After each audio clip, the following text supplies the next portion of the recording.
Hindi natitigas si Manoy. Alam nyo, sa totoo lang, kaya rin talaga into health ako.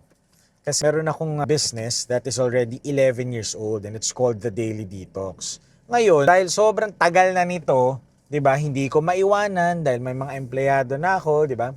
And so I stuck with really health lang talaga. So, health, no? Ano mag-lose ng weight, ganyan. Kasi it was my personal struggle. So ako before, napakataba ako talaga. Nung bata ako, mataba ako. Tapos nag-diet ako para pumayat. Pero ganoon kasi noon eh. Pag bata ka, mabilis metabolism mo, di ba? So, hindi ka lang kumain ng isang araw, payat ka na. Or konti lang kainin mo sa isang araw, payat ka na. Ngayon, nasa mga 36 na ako, di ba? Naiintindihan ko na yung mga nararamdaman ng mga customers, lalo na yung may edad na. And hindi ganun kadali yun ngayon. Di ba? Parang pag di ka kumain ngayon, baka bukas nahimatay ka na.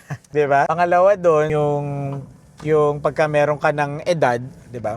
Syempre, hindi na basta-basta na parang kahit ano na lang pwede mong i-take, di ba? Kailangan, pinag-aaralan mo na ng mabuti. Kailangan, di ba, may nutrition, kailangan na science-backed, science-based, yung iyong mga kinokonsume. At the same time, kailangan, alam mo, effective siya in the fastest possible time. Lalo na, busy ka na rin ngayon, di ba? So, ako, over the years, di ba, na, yun nga, kwento ko nga, di ba, medyo malaki nga ako nung bata. And then, mas lumaki talaga ako nung nagka-baby na ako. So, mga 2019, yung pinakamataba ko talaga, pinakamabigat ko noon was 253 pounds.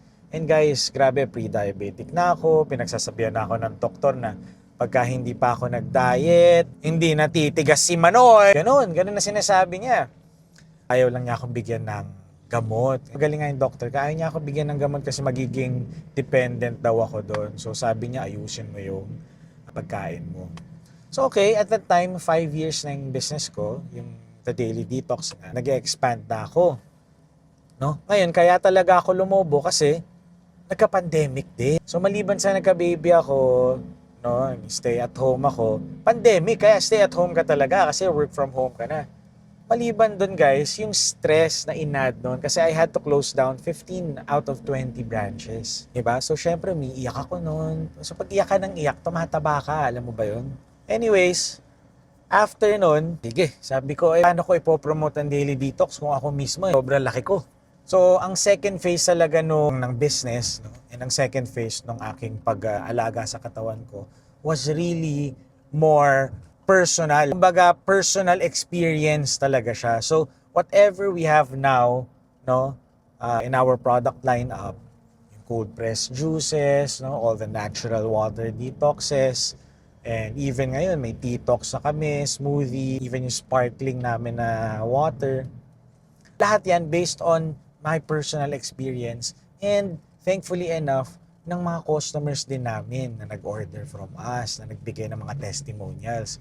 I have 11 years worth of experience and when it comes to health, no?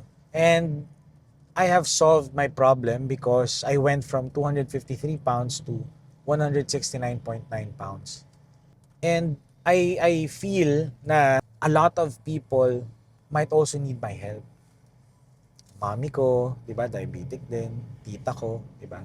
And I want to allow other people, 'di ba, to experience life without diabetes. Gusto ko mag-stabilize ang sugar nila, mag-stabilize ang insulin, no?